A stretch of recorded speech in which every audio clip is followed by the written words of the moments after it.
ప్రార్థనలకు అభ్యంతరము కలగకూడదు. ఆమేనని చెప్పండి గట్టిగా, ఆమేనని చెప్పండి గట్టిగా.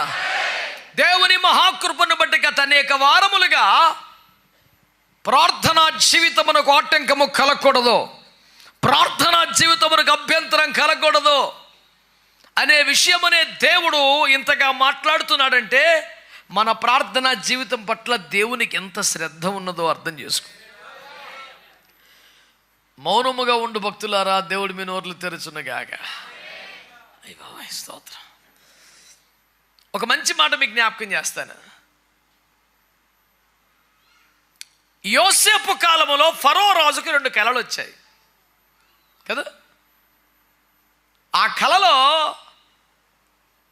మొదటి 7 బలమైన వెన్నులు వచ్చాయిట, అంటే జొన్న కంకులు గోధుమ కంకులు లాంటివి. ఆ తర్వాత బలహీనమైనవి వచ్చి ఈ బలమైన వాటిని మింగేశాయిట. ఆ తర్వాత బలిష్టమైన ఆవులు వచ్చినాయట. ఆ తర్వాత బలహీనమైన ఆవులు వచ్చి బలిష్టమైన ఆవులు మింగేసినట. రాజుగారికి పిచ్చెక్కిపోయి, ఇదేంటి బలమైనవి బలహీనమైన వాటిని మింగేయడం సహజం, కానీ బలహీనమైన వచ్చి బలమైన వాటిని మింగేయటం ఏంట్రా బాబు అని బుర్రబా చేసుకుంటున్నాడు. ఈ కళ భావము చెప్పేవాడు కలడా అని గోల పెట్టేస్తున్నాడు. అనవసరంగా జీతాలు ఇనాలు ఇచ్చి మిమ్మల్ని పోషిస్తున్నాను ఎందుకురా జ్ఞానులారా అని వాళ్ళందరినీ చంపేస్తానని బెదర కొడుతున్నాడు. ఈలోపు ఒకడు చెప్పాడు, మేలు పొంది మర్చిపోయినటువంటి ఒకడు. వాడికి కళకు అర్థం చెప్తే ఉద్యోగం మరలా వస్తే నన్ను జ్ఞాపకం చేసుకోవాలంటే ఆనాడే మర్చిపోయాడు. మేలు పొందిన వాళ్ళందరూ గుర్తుపెట్టుకుంటే పరిచయలు ఎలాగెందుకుంటాయండి? యోసేపులు ఇంకా జైల్లో ఎందుకుంటారు? గట్టిగా ఆమేనండి.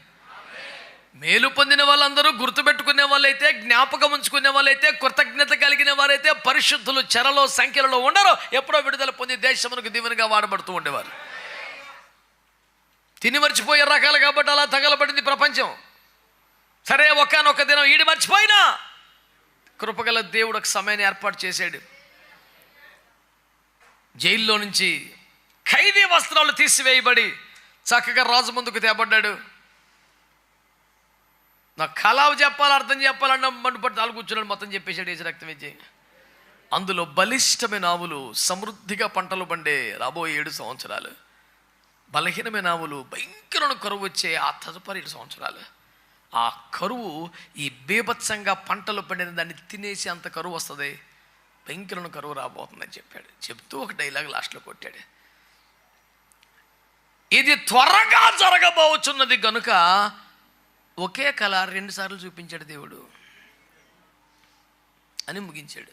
2 ఒకటే, 2 సార్లు ఎందుకంటే అది దాని తీవ్రతని, దాని అర్జెన్సీని తెలియజేయడానికి దేవుడు దాన్ని 2సారి చెప్పాడు అన్నాడు. అంటే రాబోతున్న కరువును 2వసారి చెబితేనే, అంటే ఒక విషయాన్ని 2 సార్లు చెబితే దాని యొక్క తీవ్రత, దాని యొక్క వేగము లేదా అర్జెన్సీ, అంటే ఎగ్జాక్ట్ తెలుగు వర్డ్ ఏంటి?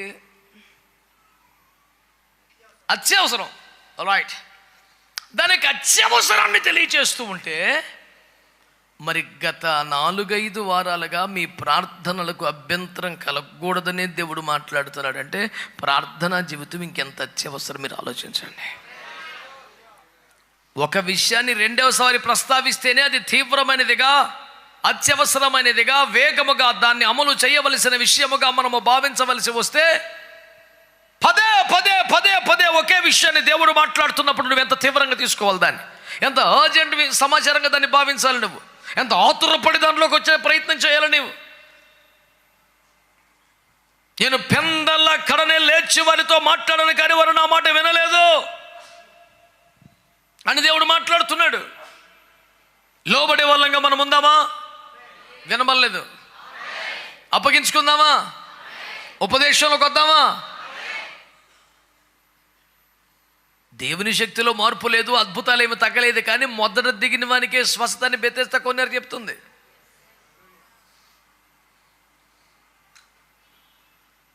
ఒక్కడికే సరిపడా శక్తి ఉంటుందా? 2వడికి వర్కౌట్ అవ్వదా అని ఎటకారం ఆడితే నేనేం చెప్పలేను. అలాంటి ఎటకారం నా దగ్గర లేదు. నేను నేర్చుకున్న పాఠం వల్ల వెంటనే లోబడే వారికి విస్తారమైన ఆశీర్వాదం. ఇప్పుడు విని ఆలోచించి చర్చించి ఎప్పుడుకో కాదు, నీళ్లు కదిలించబడగానే మొదట దిగిన వాడికి బోధించబడ్డ ఉపదేశములోనికి, వివరించబడ్డ వాక్యములోనికి, ప్రత్యక్షపరచబడ్డ దేవుని మర్మములోనికి, నీ ఎదురికి సిద్ధపరచబడిన దైవికమైన ఆహారములోనికి ఎవడొచ్చేస్తాడో వాడికి ఎలాంటి సమస్య ఉన్న పరిష్కారం అయిపోతుంది. ఇంగ్లీష్లో ఒక ప్రొవర్బ్ జ్ఞాపకం చేస్తాను, డిలైడ్ ఒబీడియన్స్ ఈజ్ డిసొబీడియన్స్. గుర్తుందా మీకు ఆ మాట? ఆలస్యముగా విధేయత చూపుట అవిధేయతే. తిరిగి లోపటం కాదు, మొదట ఎవడు దిగుతాడు వాడికి. ఆమేన్. నేను నాకన్నా అదే సౌకర్యంగా ఉందా? నువ్వే నువ్వే ఎట్రా కలిపోయినాయా? నేను కనబట్లేదా? అయితే పోయినట్టే. దేవుని నిన్ను స్వస్థపరచును గాక. యెఫాతా, యేసు రక్తం ఏం చేయ బాగా ప్రార్థన చేయమ్మా. తోటకూర తప్ప ఇంకేం పెట్టబక్కడికి. దేవునికి స్తోత్రం. వేటకూరలు ఏమి లేవు, ఓన్లీ తోటకూరే. దేవునికి స్తోత్రం కలుగునగా. ఇంతలో మనిషి కనపడతలేదంటే మరి ఏం చెప్పనడికి. దేవునికి స్తోత్రం. దేవుడు పదే పదే మనతో మాట్లాడుతున్న ఒక విషయం, మీ ప్రార్థనలకు అభ్యంతరం కలగకూడదు. ఆమేన్. ఏం కలగకూడదు? దేవునికి స్తోత్రం కలుగునగా. ప్రార్థించాలి, ప్రార్థన చేయాలి, ప్రార్థన చేయాలి, ప్రార్థన చేయాలని పదే పదే ప్రార్థన ప్రార్థన ప్రార్థనని మాట్లాడుతున్నారు కదా. ఈ ప్రార్థన ఎంతవరకు చేయాలి?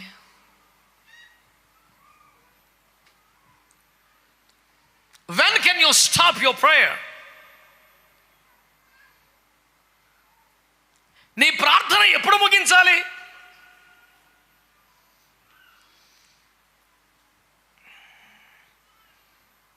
ఎంతసేపు ప్రార్థన చేయాలి?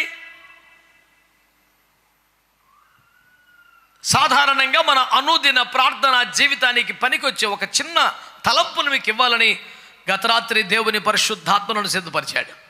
ఆమేన్. కనుక నీ ప్రార్థనా జీవితం ఎంతసేపు కొనసాగాలి? ఎప్పుడు ముగిస్తే బాగుంటుంది ప్రార్థన? సార్వజనీనమైన ఒక యూనివర్సల్ ఆన్సర్ చెప్తాను మీకు. నేను చాలాసార్లు ఆ ప్రసంగంలో మాట్లాడాను కూడా. అనేక సంవత్సరాల క్రితం ఒక వ్యక్తి నన్ను అడిగాడు, అనా ప్రార్థన 3 గంటలు చేస్తే కరెక్టా, 7 గంటలు చేస్తే ఏది ఎక్కువ ఫలభరితంగా ఉంటుందని అడిగాను. నేను అన్నాను, 70 గంటలు చేసిన నీ వశంలో నువ్వు ఉండి చేస్తే 0. నువ్వు ఆత్మవశం అరగంట చేసినా దాని రేంజ్ వేరు ఉంటుందని చెప్పాను.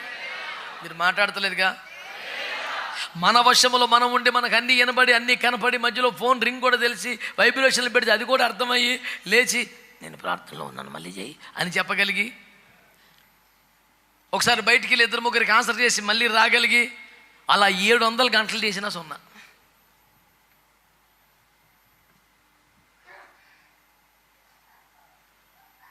ప్రార్థనకు పరాకాష్ట పరవశం అవ్వడమే కదా. ఆమేన్.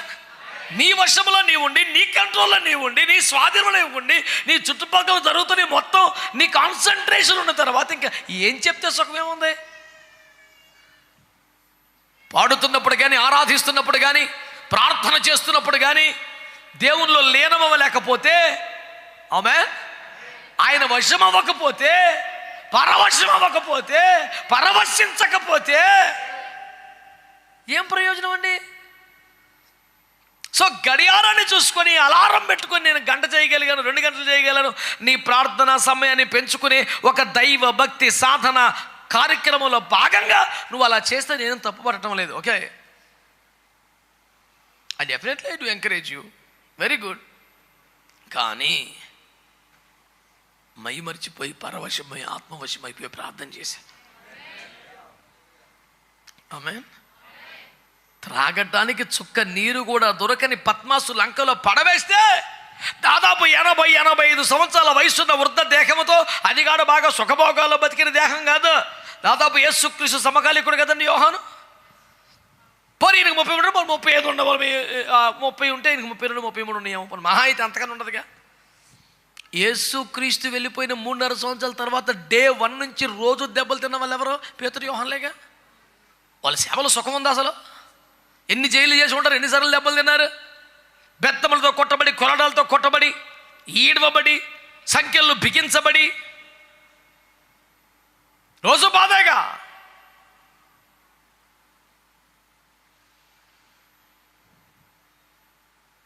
అనేక సంవత్సరాలుగా చిత్రవదలు చేయబడ్డ వృద్ధదేహం పచ్చి మంచిలు దొరకని పద్మాసులు అంకలు వేయబడితే ఈ చిత్తవెత్తలను తీసుకో ప్రభు, నీళ్ళు కూడా లేని చోట నేను బతకలేని దండం పెడతాను. అది ఆ సబ్జెక్టే లేదు. మంచి సౌండ్ సిస్టమ్ ఉండి, ఆర్కెస్ట్రా ఉండి, అభిషక్తులు ఉండి, ఆత్మపూర్లు ఉండి, అందరు అన్య భాషలతో మాట్లాడుతూ ప్రార్థన చేస్తుంటే ఒకడు పరవశం ఒకటి ఎలాగో సాధ్యమైందో ఒంటరిగా అతనికి సాధ్యమైంది. పాట పాడతాడా, డ్రమ్ము కొడతాడు, ఎవడన్నా ఏముంది అక్కడ, మధ్యలో తాగుతాం నీరు సొక్కలేదంటే అతడు ప్రార్థన చేయొచ్చు పరవశిస్తున్నాడు. ఎవరో ఇంటికి వెళ్ళాడు పేతురు గారు, భోజనం అయిపోయింది, అన్నం పెడతలేదు, ఇంకా వంట చేస్తున్నారు వాళ్ళు. సర్లే టైం వేస్ట్ చేసుకోవడం ఏంటంటే మిద్దెక్కి ఎండపోట మేడ మీద మోకాళ్ళు ఎత్తే పరవశం ముందేశాడు ఆయన. మాట్లాడతలేదు మీరు? So the ultimate range of prayer life, the peaks of the prayer life, the pinnacle point of the prayer life is nothing but పరవశం అయిపోవటమే. నీ వశమౌదును పరవశముందుచు ఈ ప్రార్థనలో తప్పే ఉంది. రక్త విజయం చెప్పరే హల్లెలూయా. కనుక ప్రార్థన ఎంతసేపు చేస్తున్నావో మంచిదే, కానీ చేస్తున్న దాంట్లో నువ్వు పరవశం అవ్వకపోతే, ఆమేన్, మై మరిచిపోయి అనుభవానికి రాకపోతే, చుట్టుపక్కల ఏం జరుగుతుందో పెద్ద డ్రమ్ములు కొట్టిన, బాంబులు మోత మోగిన నీకు వినబడనంతగా, సంబంధం లేనంతగా, దేహ ధర్మాలు దాటి, భౌతిక పరిధులు దాటి ఆత్మలోకములు ప్రవేశించి పరవశమైపోయి నీవు దేవుడు తప్ప ఇంకేమీ లేని, వినబడని, కనబడని అంతగా నువ్వు లీనమైపోతే that is the pinnacle point of the prayer life. ఈ కృప నాకు నీకు ప్రభుత్వను గాక. నిజంగా ఆశపడి గట్టిగా ఆమె చెప్పాలి. హల్లెలూయా, హల్లెలూయా. ఒక భయంకరమైన కరువు ప్రాంతానికి వెళ్ళాం. అప్పటికి చాలా రోజులుగా పిల్లలకి అన్నం లేదు. నీళ్లు తాగి కడుపు నింపుకునే పరిస్థితి కూడా కష్టమవుతుంది. కొందరు పిల్లలు మట్టి తింటున్నారు. ఆ మధ్య కొన్ని వీడియోస్ మనం చూసాం. సోమాలియాలో, రువాండాలో పిల్లలు నేల మీద కూర్చొని మట్టి తింటున్నారు, ఆకలికి తాళలేక. అలాంటి ప్రజల దగ్గరికి వెళ్ళి నీవో ఎవరో కొన్ని రొట్టెలు పెట్టుకుని, పిల్లలు మీ కొరకు రొట్టెలు తెచ్చాను కావాలా అని అంటే వాళ్ళు ఎస్ అన్నారనుకో, ఆ ఎస్లో ఉండే ఆకలి. If you can understand the hungry in that yes,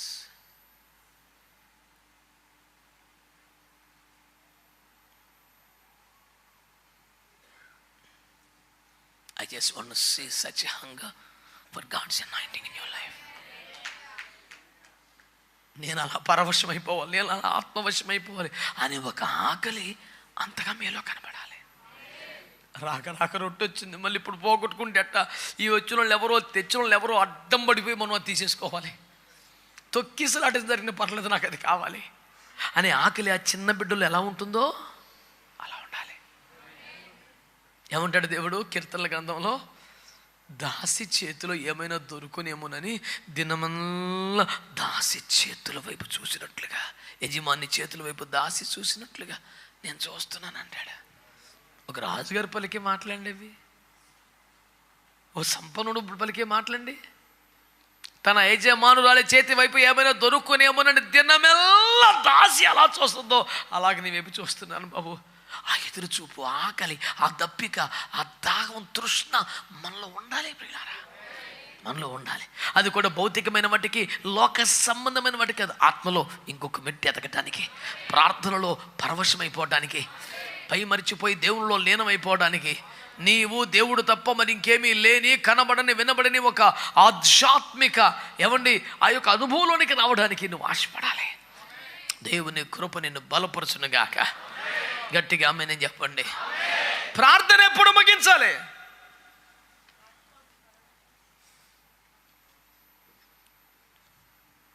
ప్రార్థన చేస్తున్నావు, ప్రార్థనలో పోరాడుతున్నావు, మంచిదే, అనుభవాలు చాలా ఉన్నాయి. ఎంతసేపు చేయాలి? దానికి మొదట మనం చెప్పుకున్న మాట పేతురయ్య గారిని బట్టి, అపోస్తలుల గారిని 10వ అధ్యాయాన్ని బట్టి, ఏమండి 9-10 వచనాలను బట్టి, అలాగే ప్రకటన 1:10 బట్టి పరవశమయ్యే ప్రార్థనే ప్రార్థనా జీవితానికి పరాకాష్ట అని మొదటి మాటగా చెప్పుకున్నాం. కొనసాగిద్దాం. పరిశుద్ధ గ్రంథం బైబిల్ నుంచి పరమగీత గ్రంథం 2వ అధ్యాయం, త్వరగా చూడండి. పరిశుద్ధ గ్రంథం బైబిల్ నుంచి పరమగీత గ్రంథం 2వ అధ్యాయం 7వ వచనం. యెరూషలేము కుమార్తెలారా, పొలములోని ఇర్రులను బట్టి లేళ్లను బట్టి మీ చేత ప్రమాణము చేయించుకొని ప్రేమకు ఇష్టమగు వరకు మీరు లేపకయు కలతపరచకయు. ప్రార్థనలోంచి ఎవరు లేపాలి? ప్రార్థనలోంచి ఎవరు చాలనాలి? ప్రార్థనను ఎవరు ముగించాలి? ఎంతసేపు ప్రార్థన చేయాలంటే ప్రేమకు ఇష్టమగు వరకు. అందరు గట్టిగా ఆమేనంటారా? ప్రేమ అంటే ఇక్కడ ఒక భావం కాదు, ఇక్కడ ఒక ఎమోషన్ కాదు, ఇక్కడ ఒక ఎక్స్ప్రెషన్ కాదు, ఒక అద్భుతమైనటువంటి మాధుర్యపు అనుభవం కాదు. ప్రేమ అంటే దేవుడు. ఎందుకంటే బైబిల్ ఏమంటుంది? దేవుడు ప్రేమ అయి ఉన్నాడు. God is love. అంతేగా బైబిల్ చెప్పేది. బైబిల్ ఏమంటుంది? దేవుడు అంటలే మీరు అనండి. దేవుడు ఏమై ఉన్నాడు? దేవుడు ప్రేమ అండి. God is love. దేవుడే ప్రేమ. మనం ప్రార్థనలో మోకరించినప్పుడు 1 యోహాను పత్రిక 4:8 వచనం ఉంది. మళ్ళీ సొంత కవిత్వంలాగా మీరు నన్ను వింతగా చూడకండి. దేవుడే ప్రేమ, దేవుడు ప్రేమ అయి ఉన్నాడు. ఇప్పుడు ఏం చెప్తుంది వాక్యం? లేచుటకు ఎవరికి ఇష్టం అవ్వాలి? మాట్లాడతారా మీరు నోరు తెరవకుండా శాతపడి చేసిన మొహమాలా చూస్తే నాకేం భయం లేదు, నాకేం ఇబ్బంది లేదు. విన్నావా? నోరు తెరిచి జవాబు చెప్పాలి, మాట్లాడాలి. దేవునికి స్తోత్రం చెప్పండి. ఇది ఒకటే చెప్తారు హల్లెలూయా. వాక్యాన్ని మాట్లాడు తిరిగే. దేవుడు ఏమై ఉన్నాడు? ప్రార్థనలో లేవాలని ఎవరికి అనిపించాలి? చెప్పండి గట్టిగా. ప్రేమ. ప్రేమ లేచుటకు ప్రేమకు. ప్రార్థన ఎప్పుడు ముగించాలి? చెప్ప గట్టిగా. ప్రార్థన ఎప్పుడు ముగించాలి?